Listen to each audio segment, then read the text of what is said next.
Hello everybody and welcome to another episode of Reel It In. My name is David Jones and today I'm joined by Taylor Jones. Hello. And Lynn Rooker. Hi. We're going to be talking about Pokémon Go, a little primer on San Diego Comic-Con, and the new Ghostbusters movie, which, by the way, was a lot of fun. Speaking of Ghostbusters, I have right here an ecto cooler. Would you like some? Yes, I would. Let's see. Is it green? Ooh, oh yeah, it's green. Cool. Oh, they're paying us? Ooh. It's like Slimer. What's it taste like? It tastes like Ecto. Oh yeah. Act is cool. Ghosts. We are going to be talking spoilers, so spoiler warning. So you guys liked the movie then? I did, yeah. Yeah, it was a lot of fun. Lots of fun cameos.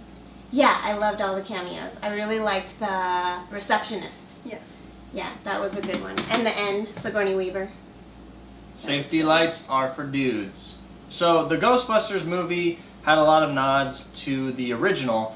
Not necessarily, something that really bothered me is it was so close to allowing the audience to acknowledge that these characters are in the same world. Like, Egon was a statue because unfortunately Harold Ramis passed away. But all of the other original Ghostbusters make cameo appearances as different characters. It was sort of frustrating to me. I wanted Bill Murray to reveal himself to be Peter Venkman. I wanted it to happen. He just rips his clothes off and it was all of a sudden Peter Venkman. Well, no, it's more like he has closed that part of his life off, and then they're reopening it. He's challenging them to prove that ghosts are real. They do. And then he's like, oh, by the way, I'm Peter Venkman. I'm like something of a legend. I wanted it to be like that. Well, I would say they could, revisit that if they do a sequel, but I don't want to give anything away.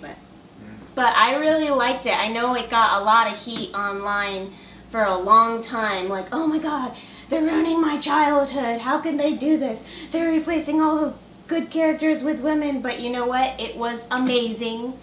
And I have never been so turned on by a woman in a jumpsuit. Holtzman. Yes. Those were her parting words when we were leaving the theater. She was staring up at the screen. She said that to me. Yeah. Yeah, so true story. She was super hot. She was. In the weirdest, kind of like a female Jack Sparrow sort of way. It's like she squirms and she's moving all awkward and stuff, but yeah, I mean. At first it was a little bit over the top. Well, not even a little bit. It was really over the top, and her character was just like, oh my God, okay, you need to calm down, take it down a notch. It's so fake. But she grew on me. I don't know. It was really great. I like the part when she's dancing around with the two torches. Did you hear that the director said her character is gay? It wouldn't be out of nowhere. I mean, all the whips cool. and the Yeah, there was a lot of lip licking. She's very seductive especially toward Melissa McCarthy's character. There's like a lot of. I think she thinks of her as more of her mentor. I don't think she's a love interest. I don't know. I was half expecting her to give her a kiss. I didn't see that coming, but I wouldn't, turn that storyline down in the future.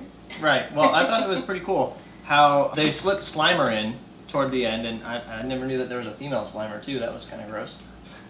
Toward the end, something that I thought was really cool was the final big form that Rowan takes. Rowan is the big bad guy in the movie, and they joke about a cute, should be a cute, funny ghost. And at first, he is. He's a cute little funny ghost logo from the Ghostbusters, and then all of a sudden he turns into a big, nasty monstrosity. So you guys think the internet had nothing to worry about? As it relates to Ghostbusters, everybody was, as you said, everybody was dumping on this movie before we ever saw it. Everybody was making... Everyone was being rude and sexist. That's what they were being. Exactly. Yeah, and making it all about, they're just doing it because they want to be all feminist and stuff. No, they just wanted a new take, a fresh take on an old movie, which they do all the time anyway. They make remakes all the time. And, some people get annoyed by it. I know I do when someone tries to remake a classic and it's worse than it was, or they just make it stupid. I mean, I get mad about that too. But to get annoyed just because they tried to turn the main characters into all female characters, I think that's really dumb of people to just be like, oh, it's going to be terrible because of that. Right, I agree. But my biggest frustration, again, I'm going to reiterate this, is the fact that they borderline acknowledge the past events, but they don't. and that was the most frustrating thing for me. It was frustrating. It was frustrating for me because it was so close. Like, even when they had Ernie Hudson show up as Patty's uncle at the end, he's the one who gave them the hearse. They didn't acknowledge that he was the former Ghostbuster, No, and they don't want to. So In this world, Ghostbusters are new. They are Ghostbusters for the first time. It's not like, oh, those old Ghostbusters. Hey, let's all be Ghostbusters now. No. But there's a line that the mayor's assistant says she said something along the lines of, like, people get excited about an idea and then they forget it and they move on. I thought that was sort of like a wink nudge to the past Ghostbusters. No. No? I disagree. No. Oh. So what was the highlight for you guys? What was, like, your favorite part, your favorite character in the film? I liked, well, it's not really my favorite part, but I thought it was funny that they took the stereotypical female hot receptionist character and made it a guy, and he was kind of dumber than a sack of bricks. Kevin, can you answer the phone? I can't. It's in the fish tank. The one on the desk. Oh, that one. What's the place called again? Conductors of the Metaphysical Examination. Got it. Ghostbusters.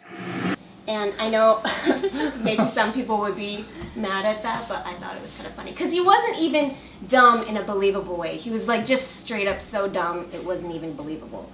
And then But, also with the end sequence, the dance. Yeah. That was really, really funny. I could watch him pelvic thrust all day. All day, every day. Oh, you guys are perverts.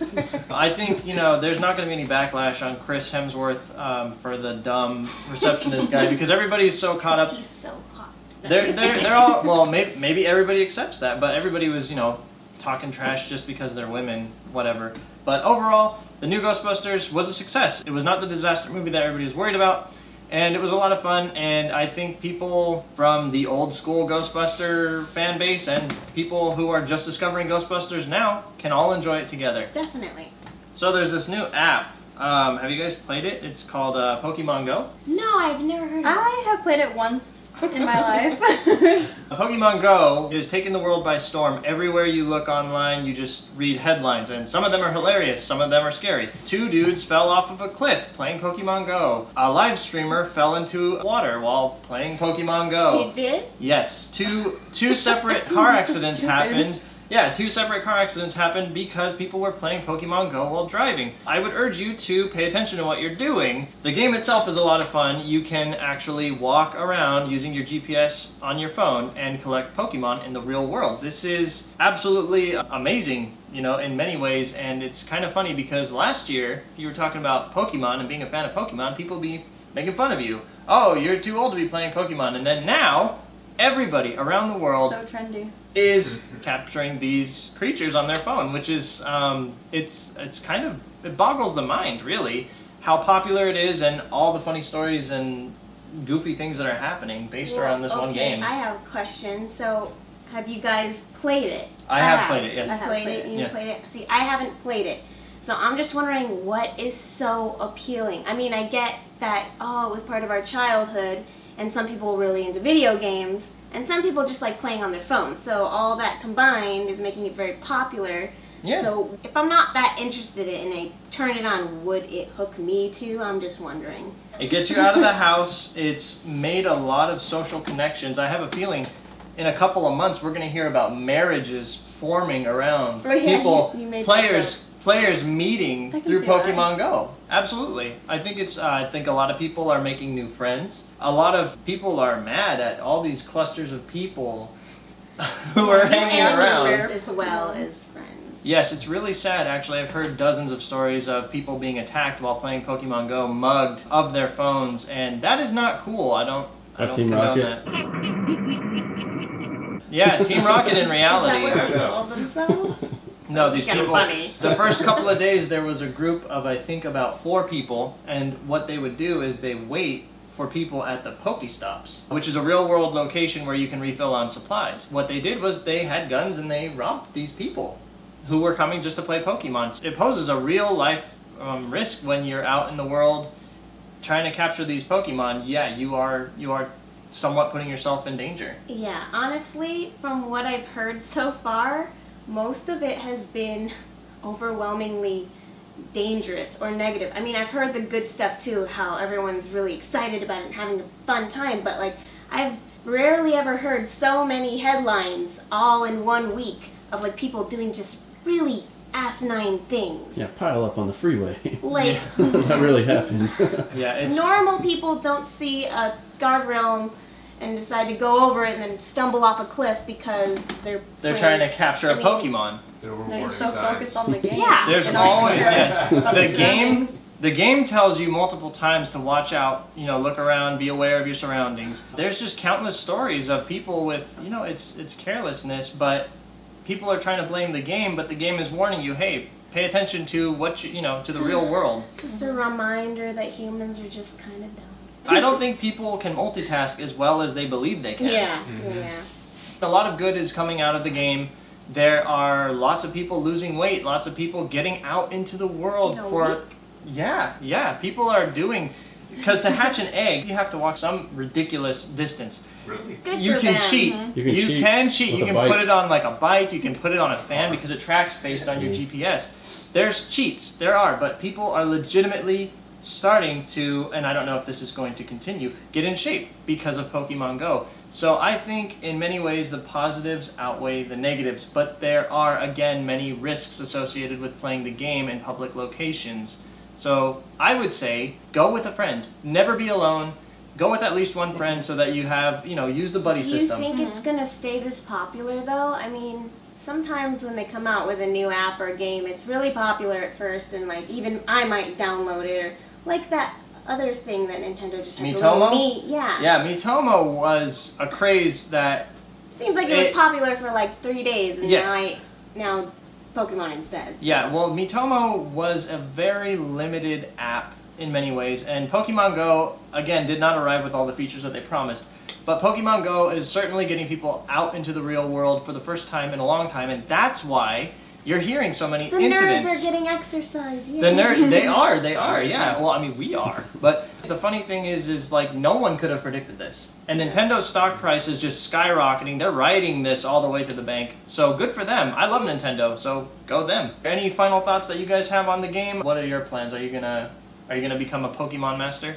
I might re-download it. I don't know though. I'm probably going to watch from a distance while people just keep walking off cliffs, but we'll see. San Diego Comic-Con starts this week on Thursday. Well, technically preview night is Wednesday night.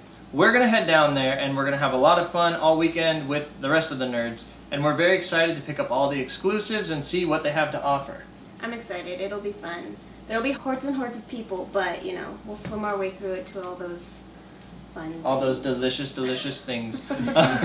This year there's a lot of really cool exclusives that I am after, that my friends are after, and actually I've been recruited to get some exclusives for my friends because I'm good at it. He makes me stand in some of the lines while he goes off and stands in the other lines. Yeah, pretty much. It's teamwork. Teamwork, baby. Yes. Some of the exclusives that I am after include the True Force Collectibles Mega Man X Boost figure. That's a San Diego exclusive. Unless you're a Kickstarter backer. That looks awesome. There's the 2 sets of 4 turtle figures from NECA. They're the arcade game, Ninja Turtles. So there's that's really one, awesome. one with all 4 turtles and one with all the bad guys, so Shredder and some foot soldiers and stuff like that. On our next episode of Reel It In, we're actually going to be doing a San Diego Comic-Con recap. And as part of that, we are going to do another giveaway with some of the goodies that we got from San Diego Comic-Con. So please look forward to that. And that about does it for this episode of Reel It In. Thank you guys very much for watching. And again, my name is David Jones. This is Taylor Jones and the lovely Alyn Rooker. And we'll see you next time. Thank you very much, guys. Bye.